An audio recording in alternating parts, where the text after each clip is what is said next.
ပါရှင်။ထောက်ခွင့်မိချန်တွေကနေကြိုဆိုလိုက်ပါတယ်။ဒီနေ့မှာတော့မိကအကုန်လုံးနဲ့ရင်းနှီးနေမဲ့ခေါင်းစဉ်လေးတစ်ခုအကြောင်းပြချင်ပါတယ်။အဲ့ဒီခေါင်းစဉ်လေးရဲ့နာမည်ကတော့ situationship ပါ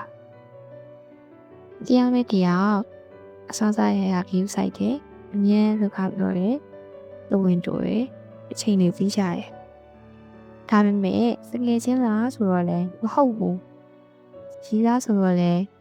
မဟုတ်ရဘူး။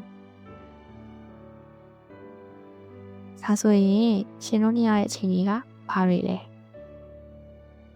ဒီလိုဆက်ဆံရေးမျိုးကအစပိုင်းမှာတော့ရင်ခုန်ဖို့ကောင်းပါတယ်။တာဝန်ယူစရာမလိုဘူး။ပို့ဖို့ပါပဲလို့ထင်ရပေမဲ့ကြာလာတဲ့အခါမှာဒီရမှုတွေကတင့်ကိုမေဝါလာစေပါတယ်။သူတခြားသူနဲ့စကားပြောနေမလားဆိုပြီးစိုးရင်ရတယ်။ဒါပေမဲ့တင်မှာဝင်ပြောပိုင်ခွင့်မရှိဘူး။ဦးစီက reply မလာတဲ့အခါမှာစိတ်ပူရတယ်။ဒါပေမဲ့တရားစိတ်ပူရဲလို့ပြောအောင်ခွင့်မရှိလို့ခံစားရတယ်။အဆိုးဆုံးကတော့တင်ကသူ့အတွက်တခုလေတော့ရွေးချယ်မှုဟုတ်မဟုတ်မသိရပဲနဲ့အားမတရိယာမဲ့ option တစ်ခုဖြစ်နေမှာကိုကြောက်နေရတာပါပဲ။ဇီရိုကလူသားတွေဖြစ်တဲ့အတွက်ချစ်လာရင်ပါဆိုင်ကြကြတာတဘာဝပါ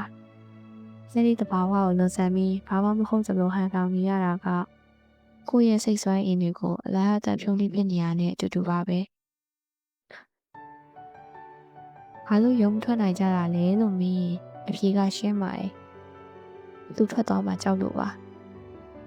ငါတို့ကဘာတွေလဲလို့မေးလိုက်ရင်ဒီရှိနေတဲ့ဆက်ဆံရေးလေးပါပျက်စီးသွားမှကြောက်ကြပါတယ်။ဒါပေမဲ့နားထောင်တဲ့သူတွေသိရလား။တင့်ကိုတကယ်ချစ်တဲ့သူတွေကတင့်ကိုတကယ်ထမိုးထားတဲ့သူတွေကတင့်ကိုမြည်ရမှုတွေထဲမှာဒီလောက်ကြာရင်မဖြစ်ထားပါဘူး။တင့်ကိုခေါ်ယူစားနဲ့လက်တွဲဖို့ဝင်နေနေတဲ့သူက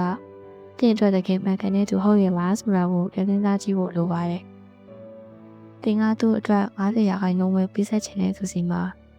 ကိုယ့်ရဲ့100%ကိုပုံအောပြီးရင်းထားပါနဲ့။ဒါဆိုရင်ဒီတနေရာတွေကနေဘယ်လိုရုံထွက်မလဲ။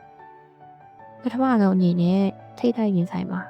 ။တစ်ခါတလေမှာအပြေကရှင်းနေပေမဲ့မိတို့ကကိုယ့်ဘာသာကိုယ်လည်းညာနေတတ်ကြတယ်။သူ့ကိုဥဝင်နေမိတတ်တာ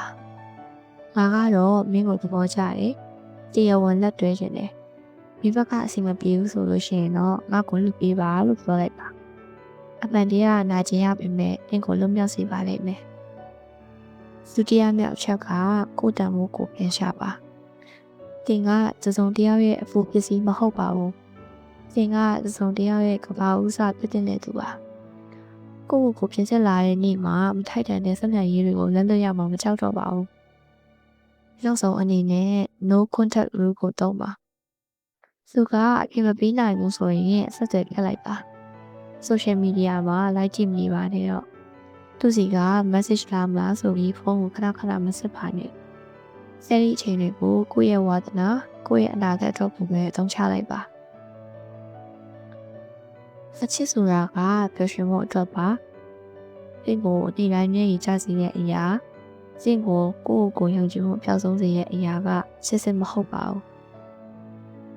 ဒီနေ့မိကူပြသွားတဲ့အကြောင်းအရာလေးကိုနားထောင်ပြီးတော့တစုံတစ်ယောက်ကတော့တတိရရှိလာမယ်လို့မျှော်လင့်ပါတယ်။ဒီတို့ကအကောင်းဆုံးနေနဲ့ပဲထိုက်တန်တာပါ။မကျဲခွဲညတွေကိုအဆုံးသတ်ပြီးတော့နင်းလက်တဲ့မနက်ခင်းတွေကိုပိုင်ဆိုင်နိုင်ကြပါစေရှင်။အားလုံးပဲစိတ်ချမ်းသာကိုယ်ချမ်းသာရှိကြပါစေရှင်။နောက်ထပ်ဗီဒီယိုမှာပြန်ဆုံကြမယ်နော်။အားလုံးကိုထောက်ပွင့်မီ channel ကနေနှုတ်ဆက်လိုက်ပါရရှင်။